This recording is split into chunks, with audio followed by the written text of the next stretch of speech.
My favorite brand, Karma and Luck, came out with a build your own karma collection, and you know your girl was all for that, so I'm gonna unbox my collection that I made today and see what it looks like. So I found Karma and Luck about a year ago and started shopping with them ever since because I was obsessed with what I got. I've been waiting for this package for a while now, so I am so excited. And look how cute the packaging is. Like, this is so cute. I'm excited. One thing that I can guarantee you with Karma and Luck is that your packaging is always going to be like superb, like so aesthetically pleasing. Let's unpackage this first little thing and see which one this is. This is a gold chain bracelet. Look how gorgeous that is. If you know me, you know that I'm a gold girly, and this is so dainty and the chain on it is perfect for me. So I also got 2 charms for my bracelet. This one is the clear intentions charm, and I'll flip it around to show you. This is just a charm that has my intentions engraved in it. This lock just encourages you to clarify your dreams and wishes. So I got this because I have a lot of dreams and wishes. I also just got the Sacred Surrenderer cross charm, which I am absolutely obsessed with. I think it's so cute. This just encourages you to remain faithful on your path. Let me give you a closer look of these.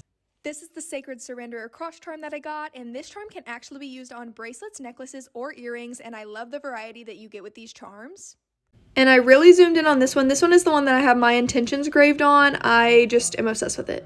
I think this one is what I'm most excited for. This is a gold necklace. I'm obsessed with the chain detail and how there's some big, some small pieces. And I'm so obsessed with this kind of lighter gold jewelry. It looks so nice, and you can really dress this up or down. I'm really excited for this one too. I know that this is my earrings that I got. I got these little mini gold with little crystal hoops. I think that these are so cute. These are just little earrings. Let me show you these up close. Here are the earrings. I am so obsessed with these. These are so nice, and I can literally dress these up with any outfit. Just put on the necklace and I am so obsessed. It looks so good and it's so clean looking. This might be my new daily necklace. I'm literally obsessed with everything that I picked out, which I'm so glad that I am because the decision was not easy. Like, look at this website. I literally could not decide what I wanted. Like, all of this stuff is so freaking cute. And their Black Friday sale just went live, so probably gonna do more shopping. And with this Black Friday sale, I'm gonna be buying my family members some Christmas gifts. Be sure that y'all go check out the Build Your Own Karma collection because it is superb. You will not be disappointed. Love you. Bye.